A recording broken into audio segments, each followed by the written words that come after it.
अस्सलाम वालेकुम। मेरा नाम असद। मैं एक छोटे से शहर का रहने वाला हूँ, गुजरावाला के करीब के कस्बे में। ये वाक़या 2019 का है, जब मैं अपने 3 दोस्तों के साथ एक पुरानी हवेली में गया था। आज तक जब भी वो रात याद आती है, एक अजीब सा एहसास होता है। हम 4 दोस्त थे, मैं यानी असद, फिर बिलाल, कामरान और ज़िशान। हम यूट्यूब के शौकीन थे, हॉरर कंटेंट देखते थे, और एक दिन बिलाल ने आइडिया दिया कि क्यों ना खुद एक सच्ची जगह ढूंढ के अपना कुछ मटेरियल बना लें, कुछ हम भी ऐसा शुरू करते हैं। हम सीरियस यूट्यूबर्स नहीं थे, बस शौकिया काम करते थे। गुजरा हुआ वक्त था, लॉकडाउन के बाद का ज़माना था। ज़िंदगी थोड़ी बोर ही हो गई थी और हम कुछ अलग करना चाहते थे। कामरान को पता था एक जगह के बारे में। उसके दादा के ज़माने की एक हवेली जो पुराने गांव के बाहर थी। वो गांव अब तकरीबन खाली हो चुका था। लोग शहर की तरफ शिफ्ट हो गए थे वहां से सालों पहले। हवेली एक ज़मींदार की थी जो काफ़ी पहले मर चुका था, और उसके बाद से वो जगह बंद पड़ी हुई थी। कामरान ने बताया कि गांव के लोगों को उस हवेली के बारे में कुछ सुनने में आता है कि वहाँ की रात बड़ी अजीब होती है, कि कोई चीज़ सुनाई देती है रात के वक्त। मगर कामरान खुद यकीन नहीं करता था उन सब बातों पर। कहता था, यार ये सब बूढ़े लोगों की गप्पे होती हैं। हमने सोचा परफेक्ट जगह है। हमने जुमे की रात रवाना हुए कामरान की गाड़ी में। दोपहर के बाद निकले, शाम तक पहुंच गए वहाँ। गांव में कुछ घर अभी भी आबाद थे, मगर ज़्यादातर वीरान थे। कामरान ने एक बूढ़े आदमी से रास्ता पूछा। वो आदमी हवेली का रास्ता बताते बताते रुक गया। उसने कामरान को घूरा और पूछा, रात को जाओगे वहाँ? कामरान ने कहा, हाँ चाचा जी। बूढ़े ने कुछ नहीं कहा, सिर्फ सर हिला दिया और अंदर चला गया। हमने उस वक्त उसकी बात को ज़्यादा सीरियसली नहीं लिया। हम हंस दिए, मगर आज सोचता हूँ तो लगता है शायद उस बूढ़े ने बहुत कुछ देखा होगा अपनी ज़िंदगी में। हवेली दूर नहीं थी गाँव से, कोई 10 मिनट के पैदल रास्ते पर थी। मगर वो 10 मिनट कुछ अजीब लगे, जैसे हवा बंद हो गई हो।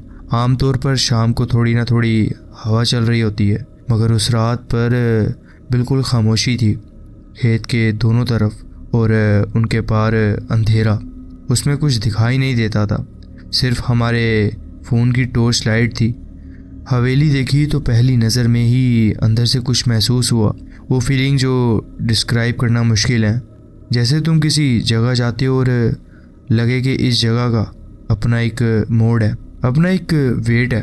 दरवाज़ा आधा खुला हुआ था, लकड़ी पुरानी थी। जब बिलाल ने हाथ लगाया तो आवाज़ आई, एक लंबी भारी चरचराती हुई। हम सब थोड़ी देर के लिए रुक गए। चल अंदर चलते हैं, ज़िशान ने कहा। वो सबसे ज़्यादा बोल्ड था हम में, या बोल्ड बनने का ढंग करता था। उस रात हमें पता चला, अंदर कुछ ज़्यादा ही गहरी रात थी। बाहर से भी ज़्यादा अंधेरा अंदर था। छत ऊंची थी, दीवारें मोटी थीं, और उस अंधेरे में हमारे कदमों की आवाज़ गूंज रही थी। कामरान ने अपना कैमरा निकाला। एक पुराना DSLR कैमरा उसके पास था, और रिकॉर्ड करना शुरू किया। बिलाल के पास एक टॉर्च थी, मेरी पॉकेट में फ़ोन था। हमने एक एक कमरा देखना शुरू किया। पहले 2 कमरे तो बस खाली थे, टूटा हुआ फर्नीचर, कुछ पुरानी बोतलें। एक जगह तो सिर्फ बेड की लकड़ियाँ ही पड़ी हुई थीं। दीवारों पर जगह जगह सीलन के निशान थे, कुछ जगह प्लास्टर गिर चुके थे। कोई खिड़की का शीशा बचा नहीं था, उनकी जगह बस खाली जगहें थीं। कोई शीशा नहीं था जिससे रात की ठंडी हवा अंदर आ रही थी। हम तीसरे कमरे की तरफ बढ़े। यहाँ कुछ अलग था। यहाँ एक पुरानी अलमारी थी, बड़ी भारी और अभी भी खड़ी थी। और उस कमरे में एक चीज़ और थी, मुझे ठीक नहीं लगी। एक कोने में एक चारपाई रखी हुई थी, नहीं पुरानी, मगर उस पर एक कपड़ा रुका था। मतलब वो कपड़ा ऐसा नहीं था जैसे अक्सर घरों में होता है कि धूल से बचाने के लिए डाल देते हैं। वो कपड़ा कुछ अलग अंदाज में रखा हुआ था, जैसे कोई उस चारपाई पे सो रहा हो और कपड़ा उसके ऊपर हो। मैंने बिलाल को इशारा किया, उसने देखा। हम दोनों ने एक दूसरे को देखा, मगर कुछ कहा नहीं। कामरान कैमरा लेके आगे बढ़ने लगा। उसने जूम किया और उस कपड़े पर, कैमरे की स्क्रीन पर हम सब देख रहे थे, कपड़ा हिल रहा था, बिल्कुल हल्का हल्का। अब मैं सोचता हूँ कि शायद हवा थी खिड़की से, लेकिन उस वक्त उस कमरे में वो हिलना अजीब लगा, क्योंकि बाकी सब कुछ बिल्कुल बंद था।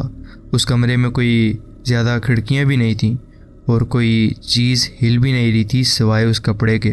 ज़ीशान ने कपड़ा हटाने का कहा। कामरान ने हाथ बढ़ाया।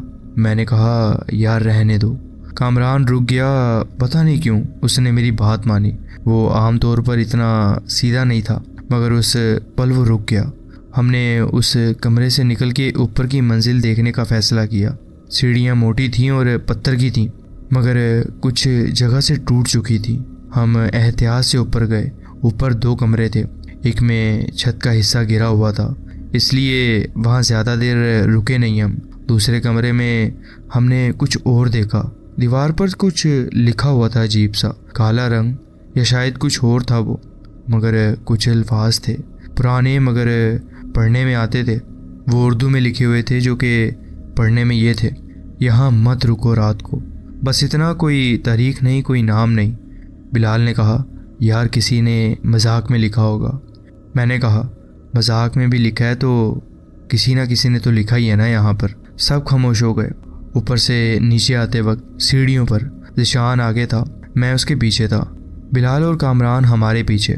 और तब सीढ़ियों के बीच में ज़ीशान एकदम से रुक गया, इतना अचानक कि मैं उससे टकरा गया। मैंने कहा, क्या हुआ? उसने कुछ नहीं कहा। वो सीढ़ियों के नीचे घूर रहा था बस। मैंने उसकी नज़र की सीध में देखा, अंधेरा था वहाँ। कामरान ने टॉर्च नीचे की, कुछ नहीं था वहाँ पर, मगर ज़ीशान अभी भी वहीं खड़ा हुआ था, एक हाथ दीवार पर रखा हुआ। यार क्या देख रहा है तू? बिलाल ने उसे कंधे पर हाथ रख के कहा। ज़ीशान एक झटके से मुड़ा, उसकी आंखें थोड़ी बड़ी थीं। उसने कहा, नीचे कोई था। क्या मतलब? एक फिगर था अंधेरे में, सिर्फ एक पल के लिए। हम सब एकदम ये बात सुनकर चुप हो गए। हम नीचे आए। कामरान ने टॉर्च हर तरफ घुमाई, कुछ नहीं था वहाँ पर, कोई नहीं था। दरवाज़ा जैसा था वैसे का वैसे ही, आधा खुला हुआ। बाहर रात का अंधेरा। हमने कुछ देर वहाँ बात की। बिलाल ने कहा कि ज़ीशान का वहम था। ज़ीशान खुद इतना कॉन्फिडेंट नहीं लग रहा था इस बात पे जितना पहले होता था।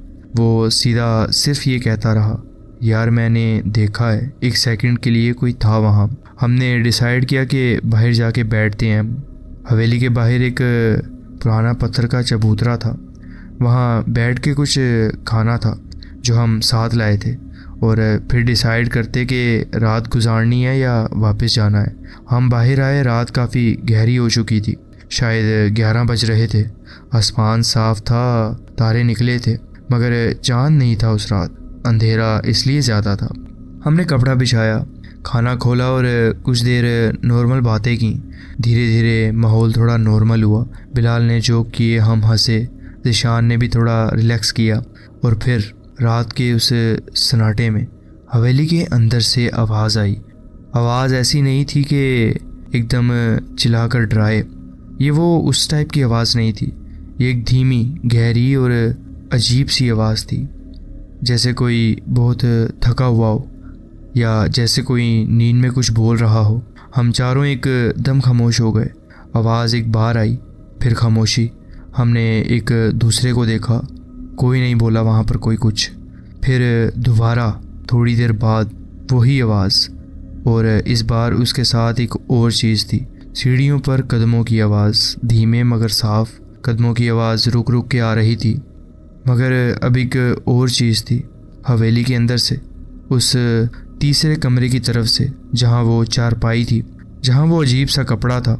एक हल्की सी खरखराहट आई, जैसे कोई चीज़ ज़मीन पर खिसक रही हो, धीमे, बहुत धीमे, मगर बिल्कुल साफ, जैसे हमें लग रहा था बाहर बैठ के वो कोई चारपाई खिसका रहा है। बिलाल ने मेरे बाजू पर हाथ रखा। उसने कुछ नहीं कहा, बस हाथ रखा। मैं समझ गया। कामरान ने कैमरा उठाया। उसकी आंखें कैमरे की स्क्रीन पर थीं। वो रिकॉर्ड कर रहा था। हाथ कांप रहे थे, स्क्रीन थोड़ी हिलती दिखी। उसने कैमरा हवेली के दरवाजे की तरफ किया, जो अभी भी आधा खुला हुआ था। अंधेरा था अंदर, सिर्फ अंधेरा। ज़ीशान धीरे से उठने लगा। मैंने उसका हाथ पकड़ा और धीमी आवाज़ में कहा, यार मत जा। उसने मेरी तरफ देखा। उसकी आंखों में मैंने कुछ ऐसा देखा जो पहले कभी नहीं देखा था। वो डरना नहीं चाहता था मगर डर रहा था। वो सीधा बैठे रहने की कोशिश कर रहा था मगर उसका जिस्म खुद ही थोड़ा आगे झुक गया था, जैसे अंदर जाने की तरफ खींचा जा रहा हो। बस देखना है, उसने मुझे यही कहा। क्या देखना है? बिलाल ने कहा, यार छोड़। मगर ज़ीशान उठ गया धीरे धीरे और हवेली के दरवाजे की तरफ चलने लगा। हम तीनों एक दूसरे को देखते रहे। फिर कामरान उठ गया। यार अकेले मत जाने दो इसको। बिलाल और मैं भी उठे। हम चारों अंदर गए। अंदर आकर टॉर्च जलाई। कमरा वैसे ही था, खाली सन्नाटा, दीवारें वही दीवारें। हवा नहीं थी अब बिल्कुल भी। जो थोड़ी बहुत बाहर से आती थी वो भी अंदर तक नहीं पहुंच पा रही थी अब। और वो खामोशी जो बाहर थी वो अंदर और ज़्यादा गहरी लग रही थी हमें। हम तीसरे कमरे की तरफ बढ़े। ज़ीशान आगे था। कमरे में आया, टॉर्च घुमाई और अलमारी वहाँ थी, चारपाई भी वहाँ थी मगर कपड़ा नहीं था। मैं रुक गया, बिलाल भी रुक गया। हमने एक दूसरे को देखा। कामरान ने कैमरा जूम किया चारपाई पर। कपड़ा जो पहले चारपाई पर रखा हुआ था वो अब ज़मीन पर था, सीधा नीचे, जैसे कोई चारपाई पर लेटे लेटे उठ गया और वो कपड़ा नीचे गिर गया हो। मेरे पैर उस वक्त एक जगह जम गए थे। ज़ीशान धीरे से चारपाई के करीब गया। उसने झुक के कपड़ा उठाया, पलट के देखा और कुछ नहीं बोला। यार वापस चलते हैं, मैंने कहा। इस बार मेरी आवाज़ बिल्कुल सीधी नहीं निकली, कुछ अटक सी गई थी। और तब बिल्कुल उस पल में जब मैंने वो बात कही, अलमारी हिलने लगी। एकदम से नहीं, धीरे धीरे, जैसे कोई अंदर से हाथ रख के धक्का दे रहा हो अलमारी को, अंदर से बाहर की तरफ। अलमारी भारी थी, अकेले एक आदमी से हिलने वाली नहीं थी मगर वो हिल रही थी, हल्की सी मगर हिल रही थी। कामरान का कैमरा उसकी तरफ था, उसका हाथ कांप रहा था। स्क्रीन पर देखा, अलमारी का दरवाज़ा थोड़ा सा हिल रहा था, सिर्फ थोड़ा, पर फिर रुक गया। सब खामोश थे। फिर बिलाल ने कहा, और उसकी आवाज़ इतनी परेशानी की थी कि मैं खुद हैरान हो गया। यार मैं अंदर नहीं रुकना चाहता, चलते हैं यहाँ से। हम बाहर निकले तेज़ी से। कोई भागा नहीं मगर कदम तेज़ थे, बहुत तेज़। बाहर आके हमने एकदम पीछे मुड़ के देखा। हवेली का दरवाज़ा जो पहले आधा खुला हुआ था अब बंद हो चुका था, पूरी तरह बंद। किसी ने बंद किया था उसे। हम चारों बाहर थे, कोई अंदर नहीं था। या था? बिलाल ने कहा, हवा से बंद हुआ होगा ये दरवाज़ा। मैंने कहा, हवा नहीं थी। कोई जवाब नहीं दिया। हमने उस रात वहाँ ना रुकने का फ़ैसला किया, मतलब रात गुजारने का प्लान कैंसिल। कोई आर्गुमेंट नहीं हुआ इस फैसले पर, जो चीज़ आमतौर पर हम चारों में बहुत होती थी, किसी ना किसी बात पर। मगर उस रात किसी ने कुछ नहीं कहा। चुपचाप उठे, सामान उठाया और रास्ते पर चल दिए। वो रास्ता जो आते वक्त 10 मिनट का लगा था, जाते वक्त बहुत लंबा लगा। टॉर्च थी हमारे पास मगर रास्ते के अंधेरा कुछ ज़्यादा ही था। खेत दोनों तरफ थे और मैंने एक बार, सिर्फ एक बार फील किया कि पीछे से कोई आ रहा है, हमारे साथ, हमारे पीछे पीछे। मैंने पीछे मुड़ के देखा पर वहाँ कोई नहीं था, बस अंधेरे में वो रास्ता था। मगर वो फीलिंग गई नहीं थी। गांव में पहुँचे तो एक घर में रोशनी थी, कोई जाग रहा था अभी तक। मुझे उस रोशनी को देख के इतना सुकून मिला जितना पहले कभी किसी रोशनी से नहीं मिला था। गाड़ी में बैठे कामरान ने इंजन स्टार्ट किया और कुछ देर कोई कुछ नहीं बोला। फिर ज़ीशान ने धीरे से कहा, और ये बात है जो मुझे आज भी रात को याद आती है जब नींद नहीं आती मुझे। यार जब मैं सीढ़ियों पर रुका था और मैंने कहा था कि नीचे कोई है, वो सिर्फ फिगर नहीं था, हम सब ने उसकी तरफ देखा। फिगर एक औरत का था और वो ऊपर देख रही थी मेरी तरफ। कामरान ने गाड़ी रोक दी, हालांकि गाड़ी चल नहीं रही थी, बंद कर दी मतलब, मगर उसका पाँव एक्सीलेटर से उठ गया था।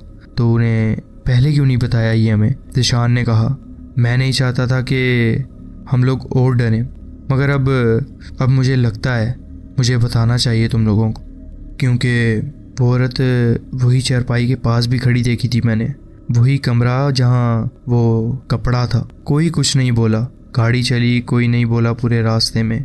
घर पहुँचे काफ़ी टाइम बाद। मुझे नींद नहीं आई। मैंने लेटे लेटे छत को देखा काफ़ी देर तक। घर में सब सो रहे थे। खामोशी थी, मगर वो अलग खामोशी थी, अपनी खामोशी थी, सेफ खामोशी। मगर फिर भी नींद नहीं आई मुझे। सुबह कामरान की कॉल आई, यार वीडियो देखी कैमरे की? मैंने कहा नहीं। देख, बस इतना कहा उसने। मैंने बाद में देखी, कामरान ने क्लिप भेज दिया था। वो हिस्सा था जब हम तीसरे कमरे में थे, जब अलमारी हिल रही थी। कैमरा अलमारी पर जूम था, अलमारी हिल रही थी। ये तो था ही क्लिप में, मगर एक चीज़ और थी। अलमारी के दरवाजे में, उसकी दोनों लकड़ियों के बीच में जो थोड़ी सी जगह थी, अंधेरा था। मगर उस अंधेरे में एक चीज़ थी, छोटी गोल एक जगह टिकी हुई। आँखें थीं, वो बिल्कुल साफ नहीं मगर थीं। कोई अंदर था अलमारी के। मैंने क्लिप 3 बार देखी, फिर फ़ोन रख दिया। हाथ कांप रहे थे मुझे उसे देखते वक्त। आज तक हम चारों में उस रात का जिक्र होता है तो कोई ज़्यादा बात नहीं करता। बिलाल अभी भी कहता है कि यार कुछ नहीं था, हवा थी, वहम था। मगर बिलाल वो बंदा है जो डर के सबसे ज़्यादा बात करता है, जो सबसे ज़्यादा बोलने लगता है कि कुछ नहीं था। वही सबसे ज़्यादा डरा हुआ होता है। मैं जानता हूँ इसको। कामरान ने वो वीडियो कभी अपलोड नहीं की। मैंने पूछा एक बार, उसने कहा यार मैं नहीं चाहता कि मैं वीडियो अपलोड करूँ। मैंने ज़्यादा उसे फोर्स नहीं किया। खैर आज मुझे पता नहीं है वो वीडियो है भी उसके पास कि नहीं। ज़ीशान उस कस्बे में दोबारा नहीं गया। एक बार किसी काम से जाना था, उसने अलग रास्ता लिया, ज़्यादा लंबा, मगर उस गांव के पास से भी नहीं गुजरा वो। और मैंने वो एक चीज़ नोटिस की घरों में आने के बाद। वो बूढ़ा आदमी जिससे कामरान ने रास्ता पूछा था, उसने एक बात कही थी जो हमने उस वक्त ध्यान में नहीं दी थी। जब कामरान ने कहा था रात को जाओगे, तो बूढ़े ने सिर्फ सर हिलाया था। उसने पहले कुछ कहा था धीमी आवाज़ में, सिर्फ एक लफ्ज़। कामरान ने बाद में बताया, बूढ़े ने कहा था मत जाओ। 2 लफ्ज़। हमने सुना नहीं था उस वक्त, या सुना था मगर कान तक पहुंचा नहीं हमारे ये अल्फाज, या पहुंचे थे मगर दिमाग नहीं माना हमारा ये करने को। ये सब बातें बाद में समझ आती हैं। आज भी जब रात को नींद नहीं आती और घर में सन्नाटा होता है तो वो क्लिप याद आती है। वो 2 गोल चीज़ें अलमारी के अंधेरे में। वो करकराहट हवेली के अंदर से आई थी, धीमी, गहरी। वो कपड़ा जो चारपाई पे से ज़मीन पे गिर गया था, वो ऊपर देख रही थी मेरी तरफ। और ज़ीशान की ये वाली बात। कोई मुझसे पूछे कि क्या सच में वहाँ कुछ था, तो मैं सीधा जवाब नहीं दे सकता। मैं साइंटिफिक बंदा हूँ, या बनाना चाहता हूँ ख़ुद को। मगर कुछ चीज़ें हैं जो एक्सप्लेन नहीं होती, और कुछ जगहें हैं जिनके बारे में दिल कहता है वहाँ दोबारा मत जाना। वो हवेली उन्हीं जगहों में से एक है। ये मेरी अपनी कहानी है जो उस रात हुई, वो मैं भूल नहीं सकता और शायद भूलना भी नहीं चाहता। खैर, ये था मेरा एक वाक़या जो मैं आपके साथ शेयर करना चाहता था। जी बहुत शुक्रिया, आपने अपनी कहानी हमारे साथ शेयर की। बढ़ते हैं अपनी नेक्स्ट स्टोरी की तरफ। अस्सलाम वालेकुम, मेरा नाम फैज़ान है। कई लोग कहते हैं कि जब अंधेरा गिरता है तो कुछ जगहें इंसानों के लिए नहीं होती। ये वाक़या मेरी खुद की ज़िंदगी से है। जब एक रात गांव के डेरे पर मुझे वो नज़र आया जो शायद किसी और ने कभी ना देखा हो। मुझे याद है, ये गर्मियों की एक रात थी। हम मुल्तान के पास अपने दादा के पुराने खेतों के पास रुके हुए थे। गांव के लोग कहते थे कि डेरे के पीछे का इलाका बहुत खौफनाक है। मैंने कभी इस बात को सीरियसली नहीं लिया, पर उस रात सब कुछ बदल गया। मैं और मेरा कज़न अली रात के खाने के बाद ठंडी हवा में बाहर बैठ गए। चांद की रोशनी सिर्फ आधे खेत को रोशन कर रही थी। कुछ ही लम्हों के बाद हमें वहाँ से एक थोड़ी सी आवाज़ आने लगी, जैसे कोई खेतों में हो। हम दोनों ने पहले मजाक समझा। मैंने कहा कि शायद कोई जानवर हो सकता है, लेकिन आवाज़ रुकी नहीं। वो लगातार बढ़ती गई, जैसे कोई धीरे धीरे हमारे करीब आ रहा हो। अली ने टॉर्च जलाई और हमने देखा कि पीछे की तरफ से एक साया हमारी तरफ आ रहा था। ज़मीन पर चलने की आवाज़ नहीं थी, सिर्फ हवा में एक हल्का सा गुनगुनाहट था। जब टॉर्च की रोशनी उस साए पर पड़ी, हम दोनों का सांस थम गया। वो एक लंबा सा शख्स था, लेकिन उसका चेहरा नहीं था। उसकी जगह बस अंधेरा था, एक खाली अंधेरा जो कोई भी शक्ल बना सकता था। उसके हाथ लंबे और पतली लकीरों की तरफ झूल रहे थे। जब उसने अपने सर को थोड़ा झुकाया तो एक आवाज़ आई, जैसे पत्थर से पत्थर टकराता है। अली ज़ोर से चिल्लाया और कहने लगा कि चलो यहाँ से। हम इतना ज़ोर से भागे कि अपने पैरों की आवाज़ तक न सुनाई दी। पीछे हमने पलट कर भी नहीं देखा और ना ही हमारी हिम्मत हुई। जब हम घर के अंदर पहुंच गए तो दादा जान ने पूछा, तुम दोनों की हालत क्यों ख़राब है? हम चुप रहे, लेकिन मेरे वालिद ने कहा, डेरे के पीछे मत जाना, मैंने वहाँ पहले भी कुछ देखा है। जब उन्होंने ये बात कही, उनकी आंखों में एक अजीब सा खौफ था। कुछ जगहें खामोशी में चुप रहती हैं, लेकिन वो खुद को छुपाना नहीं चाहती। उस दिन के बाद हम कभी डेरे के पीछे नहीं गए रात के वक्त। शायद तुम भी अगर कभी किसी जगह पर हवा से भी ज़्यादा ठंडी खामोशी महसूस करो तो वहाँ से दूर ही रहना। तो जी फ्रेंड्स, ये थी आज की स्टोरीज़। आप कमेंट्स में ज़रूर बताएं कि आपको ये स्टोरीज़ कैसी लगी। अगर आपको ये स्टोरीज़ अच्छी लगी हो तो वीडियो को ज़रूर लाइक कीजिए और चैनल को ज़रूर सब्सक्राइब कीजिए और बेल आइकन को ज़रूर प्रेस कर लीजिए ताकि आगे आने वाली कहानियाँ वीडियोज़ आपसे मिस ना हो। अपना ख्याल रखें और मिलते हैं नेक्स्ट वीडियो में। अल्लाह हाफिज़।